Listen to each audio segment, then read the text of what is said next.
अस्सलाम वालेकुम class, welcome to online classes. तो बच्चों, सबसे पहले हम अपना लास्ट वाला लेक्चर रिवाइज करेंगे। बच्चों, लास्ट लेक्चर में हमने इवेपोरेशन की डेफिनेशन पढ़ी थी और इसका हमने एक पैराग्राफ रीड किया था, ठीक है, एमसीक्यूज के लिए। डेफिनेशन में हमने क्या पढ़ा था कि किसी भी लिक्विड को गर्म किए बगैर, ठीक है, या इसको कोई भी सोर्स प्रोवाइड किए बगैर, ठीक है, लिक्विड को वेपर्स में चेंज करना, ये क्या कहलाता है? इवेपोरेशन कहलाता है। मैंने बताया था कि इवेपोरेशन में और लेटेंट हीट ऑफ वेपोराइजेशन में क्या फर्क है कि लेटेंट हीट ऑफ वेपोराइजेशन में हम एनर्जी प्रोवाइड करते हैं किसी भी लिक्विड को, ठीक है, तो एनर्जी प्रोवाइड करते हैं, फिर वो क्या होता है? वेपर्स में कन्वर्ट हो जाता है। लेकिन इवेपोरेशन में क्या होता है? हमने इसको कोई भी एनर्जी प्रोवाइड नहीं करनी, हमने इसको गर्म नहीं करना, ठीक है।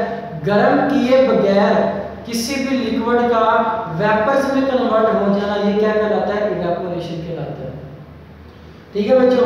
उसके बाद हमने बॉइलिंग में और इवेपोरेशन में फर्क देखा था कि बॉइलिंग में और इवेपोरेशन में क्या फर्क है।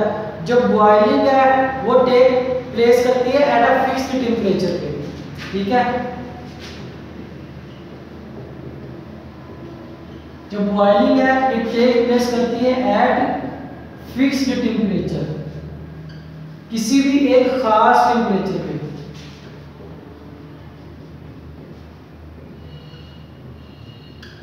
फॉर एग्जांपल वाटर की अगर हम एग्जांपल लें, ठीक है, तो वाटर किस पे बॉयल होगा? 100 डिग्री सेल्सियस पे, ठीक है बच्चों। तो जब तक टेम्परेचर 100 नहीं होगा वाटर बॉयल नहीं करेगा, ठीक है। ये था बॉइलिंग का केस। अगर हम इवेपोरेशन का केस देखें तो इवेपोरेशन क्या होता है? देखें, बॉइलिंग कौन सा टेम्परेचर पे अगर करती है? एट फिक्स्ड टेम्परेचर, किसी भी खास टेम्परेचर पे, ठीक है। लेकिन अगर हम इवेपोरेशन की बात करें तो जो इवेपोरेशन है it occurs at all temperature, ठीक है। ये हर टेम्परेचर पे अकर करती है, चाहे टेम्परेचर कम हो या ज़्यादा हो, ये हर टेम्परेचर पे इवेपोरेशन होगी, ठीक है बच्चों। अगर टेम्परेचर कम होगा, लेकिन टेम्परेचर क्या, जो टेम्परेचर है वो इसके रेट पे इफेक्ट करेगा, ठीक है। अब रेट क्या है कि अगर टेम्परेचर कम है तो इवेपोरेशन क्या होगी? कम होगी। अगर टेम्परेचर ज़्यादा है तो इवेपोरेशन का रेट भी क्या होगा? ज़्यादा होगा। लेकिन ये हर टेम्परेचर पे अकर जरूर करेगी, ठीक है बच्चों। तो इवेपोरेशन क्या होगी? Occur at all temperatures, occurs at all temperatures, चाहे टेम्परेचर कम हो ज़्यादा हो, जो इवेपोरेशन है ये हर टेम्परेचर पर टेक प्लेस करेगी, ठीक है बच्चों। तो बॉइलिंग में और इवेपोरेशन में ये वाला फर्क है कि ये अकर होता है फिक्स टेम्परेचर पे और जो इवेपोरेशन है ये अकर होती है एट ऑल टेम्परेचर पे। एमसीक्यूज के लिए याद रखना आपने, ठीक है बच्चों। तो आज का जो न्यू टॉपिक है वो इसी का जो पैराग्राफ है ये वाला, यानी कि पेज नंबर 182 का जो लास्ट पैराग्राफ है वहां से हमने स्टडी करना है, ठीक है बच्चों। उसकी हम रीडिंग करते हैं। वो कहते हैं कि evaporation plays an important role in our daily life, ठीक है। हमारी डेली लाइफ में इवेपोरेशन का जो है वो बहुत अहम किरदार है, ठीक है। खाना पकाने में क्या होती है? इवेपोरेशन यूज होती है, ठीक है। खाना जब हम खाना बनाते हैं, ठीक है, तो उसमें जो वाटर डालते हैं, ठीक है, जब हम उसको गर्म करते हैं तो वो क्या होता है? पानी इवेपोरेट होता रहता है, ठीक है। और अगर वो पानी इवेपोरेट ना हो तो खाना नहीं बन सकता, ठीक है। और कहाँ पे यूज़ होता है? जब हम कपड़े वॉश करते हैं तो वो भी कैसे ड्राई होते हैं? वो भी इवेपोरेशन से ड्राई होते हैं। जब हम क्या करते हैं? कपड़ों को फैलाते हैं तो जो वाटर होता है वो क्या होता है? वाटर इवेपोरेट होके कपड़ों से कहाँ पे चला जाता है? एटमॉस्फेयर में चला जाता है वेपर्स बन के, तो कपड़े क्या हो जाते हैं? ड्राई हो जाते हैं, ठीक है। वहाँ पे भी इवेपोरेशन क्या करती है? इम्पोर्टेंट रोल प्ले करती है। तो बहुत से प्रोसेस हैं जिनमें इवेपोरेशन है वो इम्पोर्टेंट रोल प्ले करती है। अब उसे एग्जांपल दी हुई है, wet clothes dry up rapidly when spread, कि जब गीले कपड़ों को फैलाया जाता है तो वो बहुत जल्दी क्या हो जाती है? खुश्क हो जाती है, ठीक है। तो जो कपड़ों में पानी होता है वो कहाँ पे चला जाता है? तो बच्चों वो पानी किस में कन्वर्ट हो जाता है? वेपर्स में। हम जैसे कपड़ों को फैलाते हैं तो जो वाटर होता है कपड़े के अंदर, ठीक है, वो क्या होता है, इवेपोरेट होके एटमॉस्फेयर में चला जाता है। ठीक है, जब वाटर इवेपोरेट होके कपड़े से चला जाएगा तो कपड़ा क्या हो जाएगा, ड्राई हो जाएगा। ठीक है, उसके बाद वो कहता है कि इवेपोरेशन काजेस कूलिंग। वाई, कि जो इवेपोरेशन होती है ये ठंड का सबब बनती है। कैसे, अब देखिए फॉर एग्जांपल ये हमारे पास कोई भी कंटेनर है, एक बर्तन है, ठीक है, इसमें क्या है, वाटर है। अब हमें पता है वाटर के अंदर क्या होते हैं, छोटे छोटे मॉलिक्यूल्स होते हैं। ये हमने मॉलिक्यूल्स बना लिया वाटर में, ठीक है, और ये आपस में क्या करते रहते हैं, कोलिजन करते रहते हैं, टकराते रहते हैं, क्योंकि मॉलिक्यूल्स क्या होते हैं, मोबाइल होते हैं, मींस मूव करते रहते हैं। तो ये सारे आपस में क्या करेंगे, टकराते रहेंगे। ठीक है, और जैसे जैसे टकराते जाएंगे इनकी एनर्जी क्या होती जाएगी, बढ़ती जाएगी। एनर्जी बढ़ती जाएगी तो जिस मॉलिक्यूल की एनर्जी ज़्यादा होगी वो कहाँ पे चला जाएगा, सरफेस के ऊपर आ जाएगा, और सरफेस के ऊपर आएगा और कहाँ पे चला जाएगा, एटमॉस्फेयर में चला जाएगा। जैसे सरफेस के ऊपर आएगा तो वो कहाँ पे चला जाएगा, वेपर्स में कन्वर्ट होकर एटमॉस्फेयर में चला जाएगा। मीन्स जिस जिस मॉलिक्यूल की एनर्जी ज़्यादा होती जाएगी वो इवेपोरेट होकर एटमॉस्फेयर में चला जाएगा। तो देखिए ज़्यादा एनर्जी वाले मॉलिक्यूल्स कहाँ पे चले गए, एटमॉस्फेयर में चले गए हैं, वेपर्स बन गए। पीछे जो मॉलिक्यूल्स बच गए हैं इनकी एनर्जी क्या है, कम हो गई है। ऐसे ही है ना, क्योंकि ज़्यादा एनर्जी वाले तो एटमॉस्फेयर में चले गए हैं, पीछे क्या हो गई है, एनर्जी कम बच गई है। तो कम एनर्जी वाले मॉलिक्यूल्स बच गए, इसका मतलब क्या, टेम्परेचर क्या हो गया, कम हो गया, क्योंकि ज़्यादा एनर्जी वाले या ज़्यादा टेम्परेचर वाले जो मॉलिक्यूल्स थे वो किस में कन्वर्ट हो गया, वेपर्स में कन्वर्ट हो गया, और वेपर्स बन के एटमॉस्फेयर में चले गए हैं। ज़्यादा एनर्जी वाले एटमॉस्फेयर में चले गए हैं, जिनकी एनर्जी कम है वो बाकी बच गए हैं। तो एनर्जी का कम होना मीन्स टेम्परेचर का कम होना, तो टेम्परेचर का कम होना ये क्या कहलाता है, कूलिंग कहलाता है।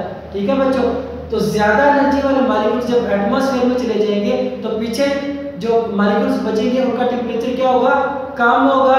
तो ये इवेपोरेशन ने क्या काज किया, कूलिंग का काज बन गया। ठीक है बच्चों, तो इवेपोरेशन कूलिंग का काज बन गया। ज़्यादा एनर्जी वाले एटमॉस्फेयर में चले गए और टेम्परेचर क्या हो गया, कम हो गया, और टेम्परेचर का कम होना ये क्या कहलाता है, कूलिंग कहलाता है। ठीक है बच्चों, तो इवेपोरेशन काज कूलिंग कैसे, वो मैंने आपको बता दिया कि जिस मॉलिक्यूल की एनर्जी ज़्यादा होगी वो सरफेस से कहाँ पे चला जाएगा, एटमॉस्फेयर में चला जाएगा वेपर बन के, जिसकी एनर्जी ज़्यादा होगी। तो ज़्यादा एनर्जी वाले कहाँ पे चले गए, एटमॉस्फेयर में, पीछे कम एनर्जी वाले बच गए हैं। ठीक है, तो टेम्परेचर भी अब वाटर का जो बच गया वो क्या हो गया, कम हो गया, और टेम्परेचर का कम होना ये क्या कहलाता है, कूलिंग कहलाता है। तो इवेपोरेशन ने क्या काज कर दी, कूलिंग काज कर दी। अब वो कहता है कि during evaporation fast moving molecule escape out from the surface. अब देखिए ये उसने उसका आंसर भी खुद ही लिख दिया है कि जो इवेपोरेशन है ये कूलिंग का काज क्यों बनती है। अब उसने आगे रीजन लिखी हुई है कि ड्यूरिंग इवेपोरेशन, यहाँ से इसका आंसर स्टार्ट हो रहा है। During evaporation fast moving molecule escape out, बाहर निकल जाते हैं सरफेस से, from the surface of the liquid की सरफेस से बाहर चले जाते हैं। ठीक है, जिन मॉलिक्यूल की एनर्जी ज्यादा होती है। Escape out from the surface of liquid, अब क्या कहता है, molecules that have lower kinetic energy. ठीक है बच्चों, वो मॉलिक्यूल जिनकी काइनेटिक एनर्जी कम होगी of the liquid molecules, molecules that have lower kinetic energies are left behind. ज्यादा एनर्जी वाले मॉलिक्यूल्स इवेपोरेट होकर चले गए हैं एटमॉस्फेयर में। अब जब पीछे मॉलिक्यूल्स बच गए हैं, लेफ्ट बिहाइंड का क्या मतलब है, जो मॉलिक्यूल्स पीछे बच गए हैं उनकी एनर्जी क्या हो गई है, कम हो गई है। ठीक है, उनकी एनर्जी क्या है, कम है। तो जब उनकी एनर्जी ज्यादा होगी वो भी एस्केप आउट कर जाएंगे एटमॉस्फेयर में। ठीक है, फिर जब बाकी बचेंगे उनकी एनर्जी क्या होगी, कम होगी, फिर जब उनकी एनर्जी ज्यादा होगी वो भी एस्केप कर जाएंगे। तो आहिस्ता आहिस्ता सारे का सारा वाटर कहाँ पे चला जाएगा, एटमॉस्फेयर में चला जाएगा, वेपर्स बन के। लेफ्ट बिहाइंड से आगे वो कहता है this lowers the average kinetic energy of the liquid. ठीक है बच्चों। तो अब जो मॉलिक्यूल्स बच गए इनकी एनर्जी कम होगी या ज्यादा होगी? डेफिनेटली इनकी एनर्जी कम होगी, ठीक है बच्चों। तो इनकी जो एवरेज काइनेटिक एनर्जी क्या होगी? कम होगी। जब मॉलिक्यूल्स की एनर्जी कम होगी तो उनकी काइनेटिक एनर्जी भी क्या होगी? कम होगी।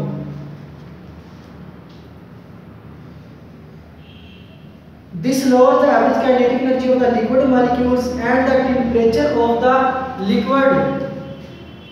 Since the temperature of a substance depends on the average kinetic energy of its molecule.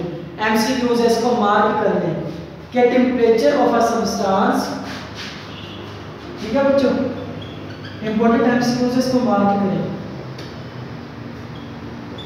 Temperature of a substance depends, इस पर डिपेंड करता है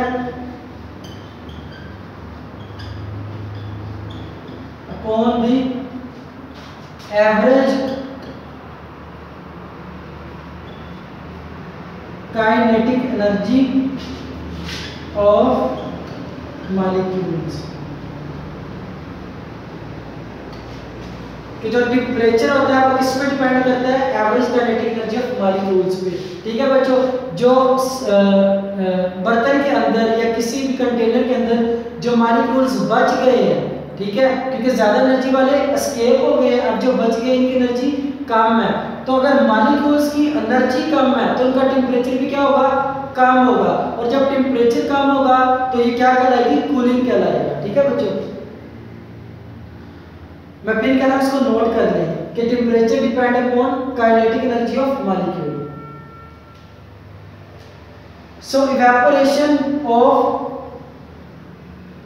perspiration helps to cool our bodies, ठीक है बच्चों। जो इवेपोरेशन है ये बॉडीज को कूल करने का बायस बनती है या उसकी रीजन बनती है। अब देखिए वो कहता है कि evaporation take place at all temperature from the surface of a liquid, the rate of evaporation is affected by various factor, ठीक है। अब हमने इसकी डिपेंडेंस को डिस्कस करना है कि जो रेट ऑफ वेपोराइजेशन है ये किस पे डिपेंड करता है।